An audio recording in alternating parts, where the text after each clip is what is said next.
Fé. Você tem fé? Ai, pergunta difícil, né? É uma pergunta, não sei nem se a gente devia fazer, é meio colocar o cara contra a parede. Alguém vai falar que não tem fé? Pega mal você falar que você não tem fé. Mas peraí, o que é fé na verdade? Né? São questões que a gente precisa tentar definir um pouco melhor, senão a pessoa falar, eu tenho sim, eu tenho fé. Por que vai falar que não? Né? Pega mal falar que não. Fé é acreditar em alguma coisa. Como é que o Espiritismo vê a fé? Vamos voltar um pouco para trás lá. O Espiritismo, ele foi codificado há pouco tempo.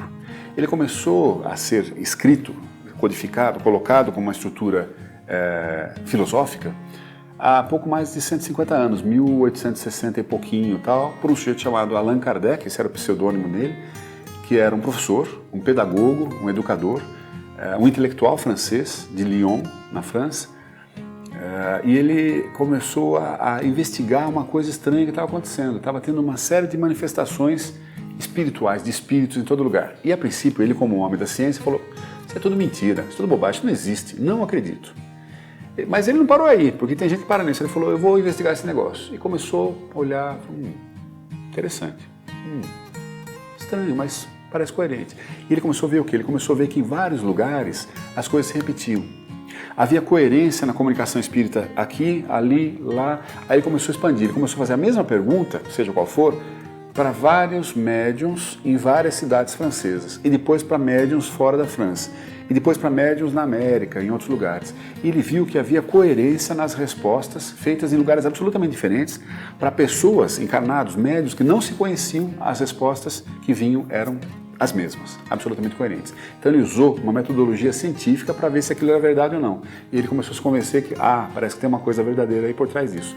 E assim foi Kardec, perguntando. Por meio desse estudo científico, técnico, muito cuidado, porque ele era um cara da área científica, ele codificou todo o Espiritismo, ele escreveu os livros espíritos, o Evangelho segundo o Espiritismo, o Livro dos Espíritos, o Livro dos Médiuns, Céu e Inferno, a Gênesis, uma série de livros deles que eu recomendo muito que você leia, né? Começando pelo Livro dos Espíritos e pelo Evangelho segundo o Espiritismo. Mas então aí, já desde o comecinho, a fé no Espiritismo está baseada na ciência. E o Espiritismo diz o seguinte, a fé tem que ser raciocinada, ela não pode ser desmentida pela razão. Se alguém lhe falar uma coisa, num centro espírita onde seja, que não faz muito sentido, fala, peraí, não entendi, mas por quê? Né? Por exemplo, qualquer bobagem, você não pode usar cabelo curto, você tem que usar só cabelo comprido. Você fala, por quê? Que sentido tem isso? Nenhum sentido. Se não tem sentido, se não há lógica, não acredite. Outra coisa importantíssima com relação à fé, com relação a acreditar nas coisas.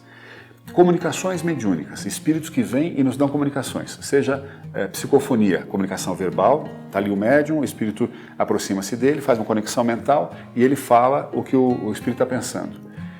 Ou psicografia, quando o médium escreve, ou qualquer outra manifestação mediúnica. Nós devemos acreditar nessas manifestações, sim ou não? Nem em todas.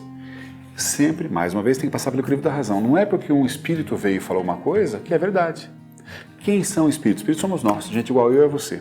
Então, se um picareta morre, ele continua sendo picareta, ele é um espírito picareta. Se um ignorante morre, ele continua sendo ignorante, um espírito que não conhece as coisas, mas agora é espírito.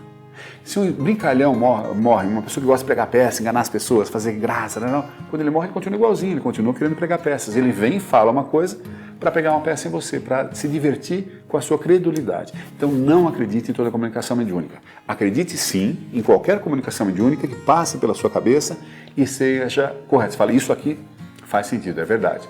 Então sempre a fé raciocinada, a fé que passa pelo crivo da razão.